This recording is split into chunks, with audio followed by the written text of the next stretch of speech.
Shalom. It's your brother Malcolm from the branch of GMS here in Chicago. Coming with the fourth installation of A History of the Middle East. Most information has been coming out of this book, but today I'm not going to even use the book. I'm actually going to hold off on the information and reveal it at a later date. And I'm going to use a bunch of other books for today's lesson. All right. So first and foremost, I'm going to give all praises, glory, and honor to Yahweh Bashim Nawashai. Double honors unto the apostles, the elders of GMS, the true leaders of Israel on earth today. And salutation to the Akim out there that are doing this work in truth and sincerity, risking their lives and freedom to do so. And the Akwa that are, and the confusion of faith that are listening and learning. Going to start with a scripture. Wow, unbelievable. I don't have my sword on me. Salakia, can't go to war without your sword. I was so busy getting the books together, I didn't grab my sword. Well, let's open with a scripture and then go right to it. I believe the scripture I'm looking for is, see, then Deuteronomy. I know it when I get there. Bear with me for a moment.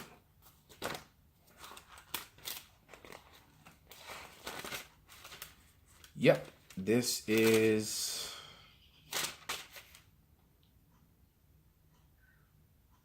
no, that's not it. There must be Genesis.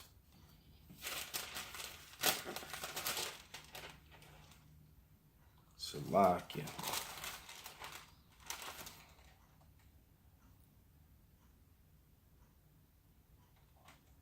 Yeah, here it is. This is Deuteronomy 33 and 29. Happy art thou, O Israel, who is like unto thee, O people saved of Yahweh, the shield of thy help, and who is the sword of thy excellency, and thy enemies shall be found liars, and thou shalt tread upon their high places. And I am treading upon your high places, all right? Because I'm revealing that the Edomite is a race of liars, full of hate and lie. And I'm going to use books that are written and printed by their own people, all right? By Edomite scholars, all right? Well-educated men and scholars of their time. And prove that they have did exactly what we always say. They stole our heritage. They raped, robbed, and murdered my people, the Israelites, both the northern and the southern kingdom together. Okay, and then they stole our heritage, gave us new false bywords, as the curses said, because that definitely doesn't fit the Israelis and the fake Jews that are the converts that are over in the land of Israel today. All right, and the Lord, which is our sword, all right, our power is a sword, man. And what is He coming to sever, all right, to destroy you physically, but first we're doing it with our mouth. All right, with our mouth speaking His truth. But this is out of the book written by Alain Gallet. Okay, and when it said we went into slavery, both the northern and southern kingdom went into slavery together. The so-called Latinos and natives were on the slave ships before the Negroes that came out of Negro land, which was on the west coast of Africa. The places that referred: Nigeria, Sierra Leone, all right, Ghana, and all those places along the west coast of Africa where the slaves came from was referred to as Negro land on old maps. All right, because Negroes and Africans were a different race of people. All right, but here you go. This is on page 302 in Alain Gallet's book, The Indian Slave Trade. For instance, in 1715, the Royal Anne, which was owned by fake Jews, okay, by Israelis, Jewish, okay, arrived in New York with a shipment of Indians and black slaves. The number of blacks was recorded, but the number of Indians were not. And then it gave you, what's that number, 63. So let's find the source that comes from, where that information came out of. Where did it come from? Because see, I like books like that because he gives you the sources. So 63 was the records. Notes to pages 60 through 66. Records 1 and 115. The Board of Trade Plantation's most constant complaint. So, yeah, this was from the Board of Records. According to James Merrill, later moved closer to the English colonists by settling in the Santee River in 1716 during the Yanasi War and returned to the Winyah River. All right, so these are New World records, man. Okay, and so there, I'll let you, if you want to pause and read that for yourself and see that number 63 at the end of it. All right, and back here are the notes and the pages and where all the information comes from in the back here. All right, let's prove another point. Okay,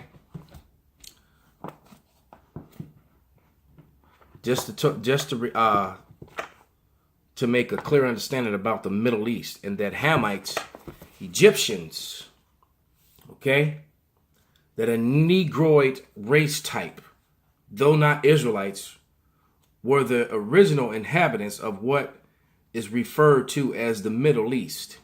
Okay, these Hamitic people. Okay.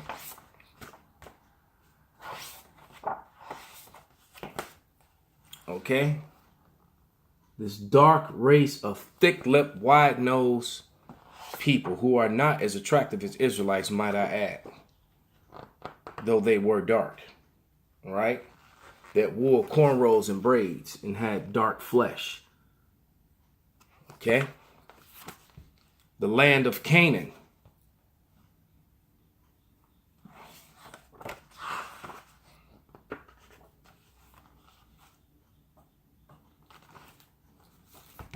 Right? These were not so-called white people. Although there was, wow. Now these are the images of the Israelites actually coming into, they were sheep herders. Okay?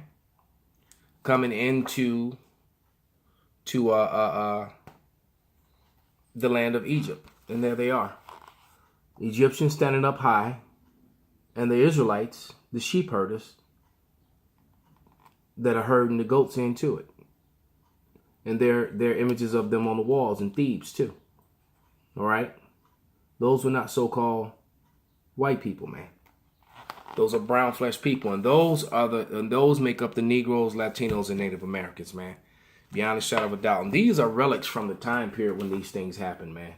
You can say what you want to say about me, but as Snowden said, art is a more accurate and truthful witness because it tells the story that is often fabricated with the pen, and that's what the so-called white man did. You get control over history, you get control over the world, man, and that's exactly what they did because you control the media, you control what goes into books. Now, you guarantee this book won't be used, all right? And this book, Giorgio Ferrero. So this came out of Italy, this book right here. Okay? And that's showing you all these relics, man. And when you get up close and look at these relics, these were brown people, man. These were not white. And these are your so-called Africans, man. All right? This is what you deemed the Middle East. There's Nefertiti, or and you had whatever her name is, Nefertiti. You can clearly see that is a so-called African. That is a so-called Negroid type. Although not a Negro. Okay? And you have to remember, Moses grew up among these people, and that's what ruddy, brown skin with red hues. That's what ruddy means, by the way. Okay? And there's no, as racist as the so-called white man is, all right, the Caucasoid, there's no way on Yahweh's green earth that he would put up images of himself being this way. All right, any pale images in Egypt is after the Ptolemies took over, after Alexander's general was settled into there. But everything prior to that, okay, and the presence of those dark people was still there because Paul was mistaken for Egyptian. So that means Paul had to be dark. All right. The Lord's mother and father hid among the Egyptians. Therefore, they had to be dark. Joseph was not recognized by his brothers as an adult male and was living among and dressed as an Egyptian. Therefore, he had to look like them. Okay. And I'm just taking my time with this just to drive the point, man. Okay. And I'm going to grab a quick scripture after I show this picture of the Israelites actually in captivity. It's on page 158. I remembered it. 157 and 158. 157 shows you the Egyptians, dark flesh people. All right. With their dress on in the boats. You flip the page and it shows you the dark flesh slaves that they enslaved. All right. Because the Israelites came into Egypt 70 people. And by the time that they left out of their millions, they actually were outnumbering the Egyptians. That's why the Egyptians put them in slavery. All right. And to prove that point, going back to the royal and how we went into slavery together. Let's just grab a quick scripture and I'm going to move on. This is Jeremiah, 50th chapter, and the 33rd verse. And it reads, thus saith the Lord, or Yahweh of hosts, the children of Israel, being the northern kingdom, Latinos and Native Americans, and the children of Judah, being the Negroes, West Indies, and the Haitians, were oppressed together. And all that took them captives held them fast, and they refused to let them go. And they have not let us go, man. All right? They're not going to let us go. The Lord is going to come take us out of their hands very violently, man. Because they're not going to let us go. They have control over us. And we're a commerce to them. Their societies thrive and got wealthy as a result of what they did and what they do to us. Now, to prove that the images I just showed you were of the Middle East, let's talk of them. We just showed you Hamites. So let's get the definition of Ham. Right? Let's just to drive this point home of where the Latinos and Native Americans came from. All right? And they were living amongst these Hamites along with their brothers, the southern kingdom.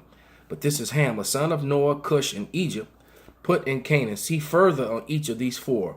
While they all may have been dark-skinned, they were not the forefathers of the Negroid races. Rather, the peoples associated with Egypt. All right? In the north continent of Africa, Egypt thought of as Canaan as one of their provinces. So the land of Canaan is where the land of Israel, Palestine, Iraq, Syria, all that, Saudi Arabia, all that was the land of Canaan. And that was full of people who look like, I'll show you some of the Egyptian armies, man. They foot soldiers. These were the people that inhabited that land, man. Okay? You're getting slaughtered today, the truth. And every last one of these books was put together by so-called white men, including the scholars that put together this Young's Dictionary Bible. So Egypt and everything north of it is what you refer to as the Middle East. So when you say Middle Eastern, once again, let's get those soldiers. Those are your Middle Easterners. Read it and weep. Okay? You see that vocab, Malone? You see that, Pastor Anderson? All right? Dr. James White? Those are your Middle Eastern people.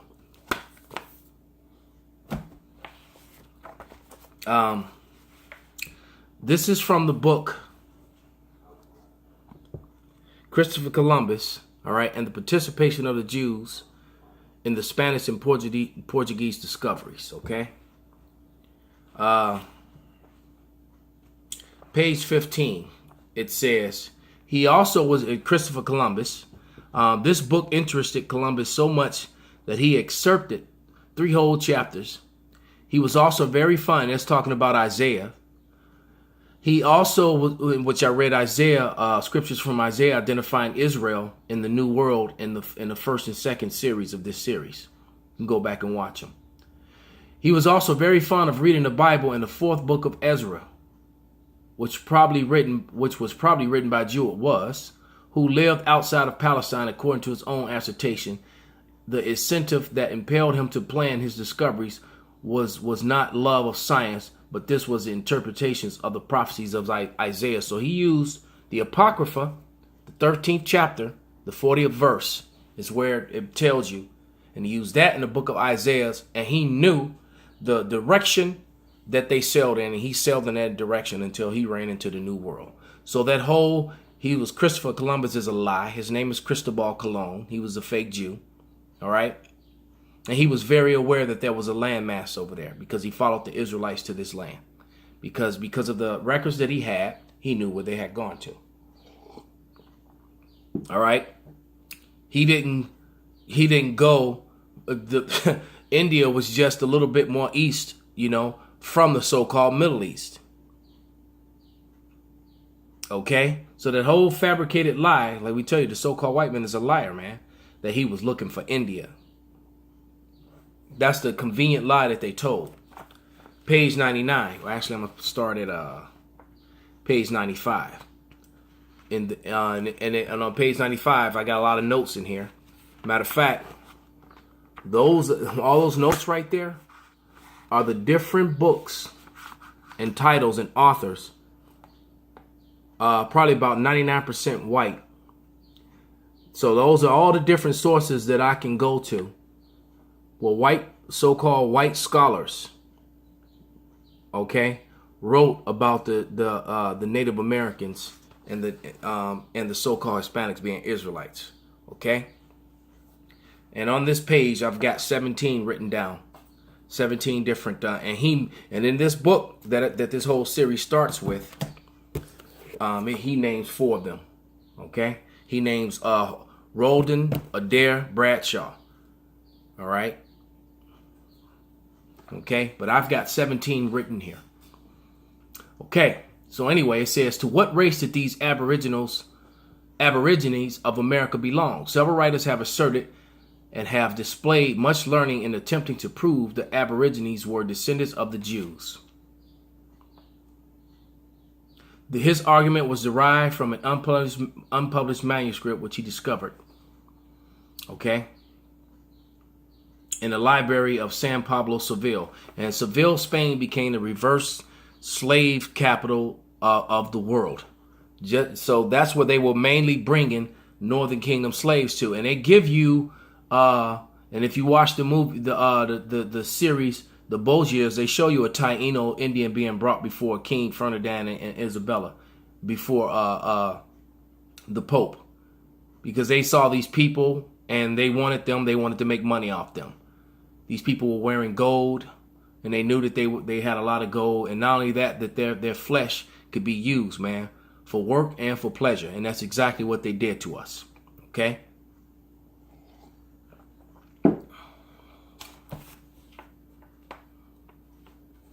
Going to page 98.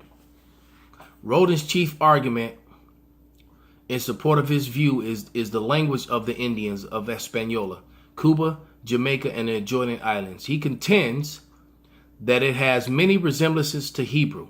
In fact, he even calls it corrupted Hebrew. He asserts that such names as Cuba and Haiti are Hebrew, and that they were first applied by the earliest Kakis and the chiefs or leaders, Kassin, who discovered the people of the islands. The names, rivers, and persons in use among the natives are derived from Hebrew. For example, Hyena from the Hebrew aim or stream, Yons from Jonah, Yakik from Yak from Jacob, Urias from Urias, Sibaio from Seba, Masai from Mayoshi.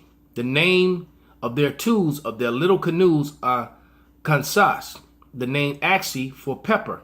The name of the storehouse for maize, grain, and like all point to the Hebrew language. Their rites and ceremony, as well as their languages, from one main argument in favor of the theory of descent. Circumcision prevailed among the Indians.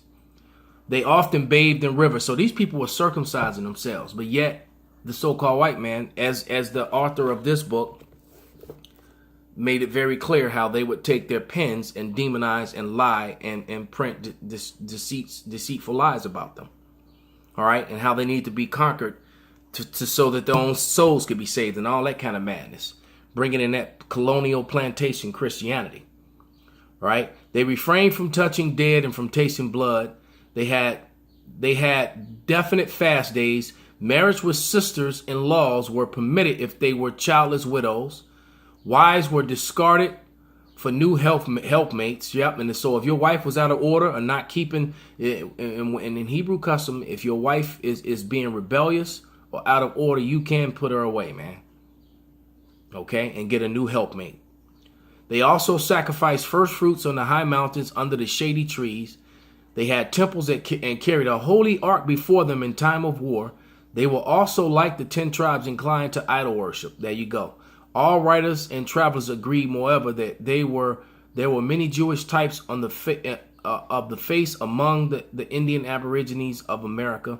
The question whether the American Indian are descendants of the Jews or whether they are the offspring of the lost tribe has often been answered with both affirmative and negative. But it has not yet been definitely settled. And hey, you keeping the Passover and you're circumcising yourself, right? And you're going before going to war with an ark, man. Hey, if it walks like a duck, smells like a duck, quacks like a duck, guess what? It's a damn duck, man. Esau is a pathetic liar, man. All right. Last book is Lost Tribes and Promised Lands, written by Ronald Sanders. And like I said, this book costs you $1,000 now. Okay, I paid about 30 bucks for this book over 8 years ago, and now this book has cost you about $1,000. That's how detrimental this information is, and they don't want you to know it, man. All right, and I'm gonna start reading on page 364. All right, and give you an account. Well, let me just start reading. And this is the account of Montezumos. Okay. It says Montezino's story is unclear, as the circumstances of his incarceration is equally unclear as those of his release. But released he was, and he immediately went to Francisco, revealing to himself as a Jew. Montezumos proclaimed his conviction from Francisco's hidden people were the same race as he, would Francisco lead him to them. The two men were soon back rugged in the mountain which Francisco had made a little initial revelation, marching relentlessly for a week before they finally came to a halt. It was Saturday. Montezumos makes a point of telling us that he had come to a river larger than the Douro. There were echoes of the Sambinia all over this. Here Francisco announced is where your brothers will be seen. Waving a banner high in the air, the Indian guides soon were greeted by a puff of smoke far behind the other bank of the river. In response to his signal, the two men waited. Eventually, a canoe appeared bearing 3 men and a woman, all of them Indians, to the place where Francisco and Montezumos were standing at the water's edge. The woman got off and spoke in an Indian tongue Montezumos could not understand, although he could perceive that he was being identified in the conversation. She then turned to her male companions to explain the situation. Upon hearing the words, they rose up, went over to Montezumos to the utter astonishment, and said, Shema Yasharallah, Yahweh Allahayanawa, Yahweh Ahad. And so Akkad. And so they because here it's written in Yiddish when they're saying Shema Yisrael Adonai Elohihu Adonai Ehad, and that's not proper. It's Shema Yasharallah Yahweh Allahayanawa, Yahweh Ahad. That's what they said. Okay. And it says, "Oh, hear, O Israel, the Lord not God, the Lord is one." Okay. Let me jump down to here. It says Montezumos. Damn, now they're cutting the grass. It says Francisco told Montezumos all he knew about the people from his own traditions. His ancestors, to their eternal shame, had indeed made war on them and persecuted them. Only the sorcerers of his tribe had perceived that they were a special people and had given warning that they should be left alone. And the power of these children of Israel is the true power. They had said, and everything inscribed on their tablets is true. And the end of days, they will be the lords in all the nations on earth. All right, and they will be lords of all the nations on earth, man. And they will, man. The Israelites are going to rule over all the nations that are upon the face of the earth, man. And there was nothing that you Edomites can do about it, man. With that, I'm gonna say shalom.